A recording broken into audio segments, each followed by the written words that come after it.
ఏవండోయ్ శ్రీవారు? ఏంటి చెప్పండి శ్రీమతి గారు. తమరి కోసం కాఫీ తీసుకొచ్చానండి. తల తిప్పితే చేతికిస్తాను. అక్కడ పెట్టండి శ్రీమతి గారు, నేను తాగుతానులే.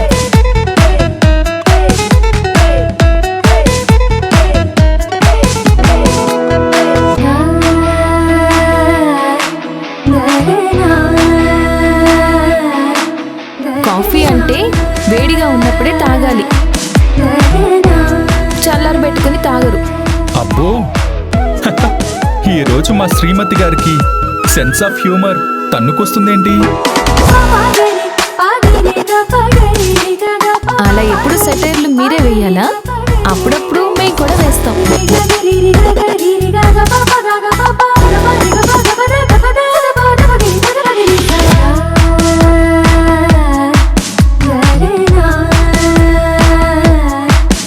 నువ్వు తాగావా?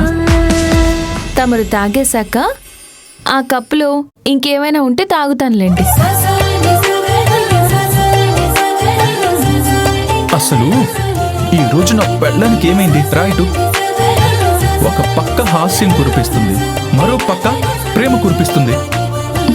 ఏమీ కాలేదు, ముందు మీరు త్వరగా తాగండి. అంత తొందర దేనికో? ఆ నిమిషమ్మ గారు, రంజిత్ గారు ఊటీ వెళ్తున్నారు కదా, వాళ్ళకి సెండ్ ఆఫ్ ఇవ్వాలి. ఓహో అవును కదా, ఆ విషయమే మర్చిపోయాను. మీరు త్వరగా కాఫీ తాగితే మనం తొందరగా వెళ్దాం.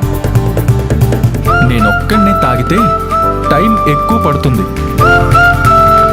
అదే మనమిద్దరం పంచుకుని తాగితే 2 నిమిషాల్లో ఫినిష్ అయిపోతుంది. ఏమంటావు?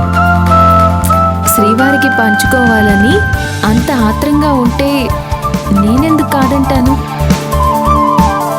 ఈ రోజేంటి నా భార్య నా మీద ఇన్ని వరాలు కురిపిస్తుంది?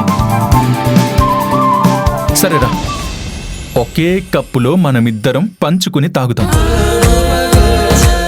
ఈ రోజు ఎప్పటికీ గుర్తుంచుకునే ఒక బహుమతిలా మిగిలిపోవాలి. అవును తారక్ సార్, ఈరోజు మాత్రం ఖచ్చితంగా మనం మర్చిపోము.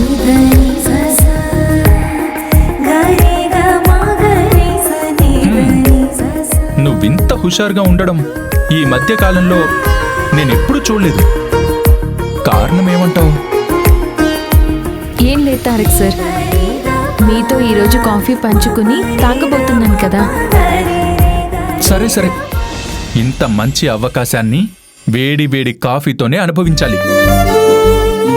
సరే దగ్గరికి రా. ఒక మాటలో జీవితం రంగులై మెరిసినదే, కనుపాపలే జిగేలనే వాన విల్లులా.